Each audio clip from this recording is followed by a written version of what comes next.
சொல்ல மறந்த வரிகளையெல்லாம் சொல்லாமல் சொல்லிவிட்டு போகும் ஒரு சின்ன முயற்சிதான் யதார்த்தத்துடன் கூடிய இந்த ஒரு கவிதை தொகுப்பு. இவன் செந்தில்குமார். ஒற்றைக்கால் செருப்பு. முதுமை வயதை எட்டியிருக்கும் போல. அதுதான் ஒரு மூலையில் கிடத்தி விட்டார்களோ என்னவோ தெரியவில்லை.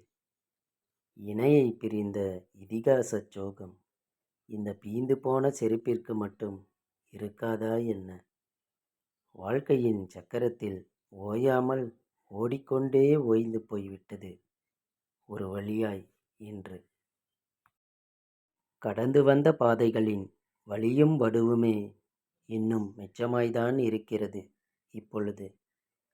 வலுவிழந்த தோற்றமும் மெலிந்து போன தேகத்தையும் கண்டு கொள்ளத்தான் ஆளில்லை இங்கே. பலமுறை பழுது பார்த்த தேகத்தில் துளையாத தழும்பு மட்டுமே துணையாய் நிற்பது கொஞ்சம் ஆறுதலாய்தான் இருக்கின்றது. அதற்கும் எத்தனை கற்களை தாங்கி எத்தனை முட்களை ஏந்தி இப்படி கடந்து வந்த பாதைகளை கணக்கு போட்டு பார்த்தாலே ஜென்மம் ஒன்றை கடன் வாங்கித்தான் ஆக வேண்டும் போல.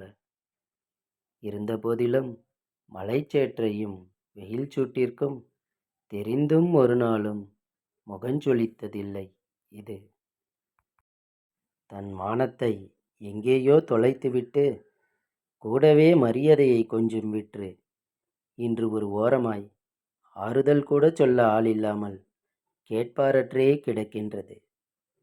என்னதான் அமைதியாய் ஓய்வெடுத்தாலும் புறக்கணிப்பின் வழி பாவம் இந்த ஒற்றை செருப்பிற்கு மட்டும் பின் இருக்காதா?